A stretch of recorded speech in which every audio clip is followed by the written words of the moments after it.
for nearly 30 years. One man ran the most successful lie in the history of Wall Street, $65 billion, and the people who finally turned him in were his own sons. Bernie Madoff wasn't a con artist who got lucky. He wasn't a small-time crook who stumbled into a scam.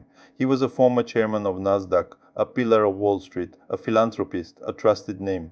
For 3 decades, the most sophisticated investors in the world handed him their money. Banks, charities, retirees, celebrities, and every single one of them believed they were getting consistent, reliable returns. They weren't. There were no returns. There were no returns. Here's the question that defines this entire story. How do you steal $65 billion without anyone noticing for 30 years? Bernard Madoff founded his investment firm in 1960 with $5,000 he had saved from working as a lifeguard. He was smart, ambitious, and genuinely innovative. His firm became one of the early pioneers of electronic trading, technology that would eventually become NASDAQ. By the 1990s, Madoff had served as chairman of NASDAQ itself. He sat on regulatory boards. He advised the SEC. He was by every external measure one of the most credible men on Wall Street, and he ran a separate secretive investment advisory business on one floor of his building, a business that promised something extraordinary, steady returns, year after year, around 10 to 12%, never a down year, never a bad quarter. Even during the investors didn't ask too many questions because the returns were good, not outrageous, just steady.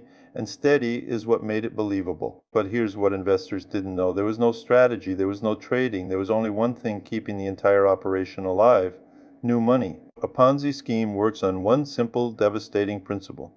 You don't generate profit through investment, you pay old investors with money from new investors. Madoff's operation didn't trade stocks at the volume his statements claimed. His staff simply generated fake account statements, showing trades that never happened, returns that were never earned, real computers, real letterhead, completely fictional numbers. For this to work, Madoff needed a constant flow of new investors, so he built something brilliant and devious. Instead of advertising loudly, he created exclusivity. He let select country clubs, synagogues, and charity boards quietly know that he might accept their money. People begged to invest with him. Word spread through tight-knit, trusting communities, Jewish charitable organizations, country club members, multi-generational family offices. The very trust within these communities became the weapon that destroyed them. Some investors who did question the numbers were quietly redeemed and pushed out. A few financial analysts, most notably a man named Harry Marco Polos, tried for years to warn the SEC. He submitted detailed mathematical proof that Madoff's returns were statistically impossible. The SEC investigated multiple times, and somehow they never caught it. For 30 years, the machine kept running. Then in 2008, the financial crisis hit, and panicked investors did something Madoff couldn't survive. They asked for their money back. By December 2008, investors were requesting approximately $7 billion in redemptions. Madoff had nowhere near that amount of real money, because there had never been real money to begin with, only the appearance of it. Only the appearance of it. On December 10, 2008, Madoff told his 2 sons, who worked at the firm but had no knowledge of the fraud, that the entire business was, in his words, one big lie, a massive Ponzi scheme, essentially insolvent.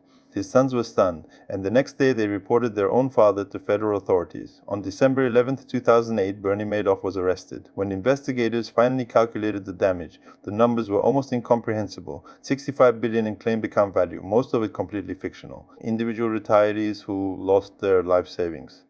Charitable foundations that had to shut down entirely. Some victims took their own lives. In June 2009, Madoff was sentenced to 150 years in prison, the maximum allowed. He died behind bars in April 21. Madoff's scheme didn't survive 30 years because he was a genius. It survived because he understood something deeper than finance. He understood trust. He understood that the wealthy and sophisticated are often the easiest to fool because they believe their own judgment is too good to be deceived. He understood that exclusivity creates desire. And he understood that regulators often see what they expect to see, not what's actually there.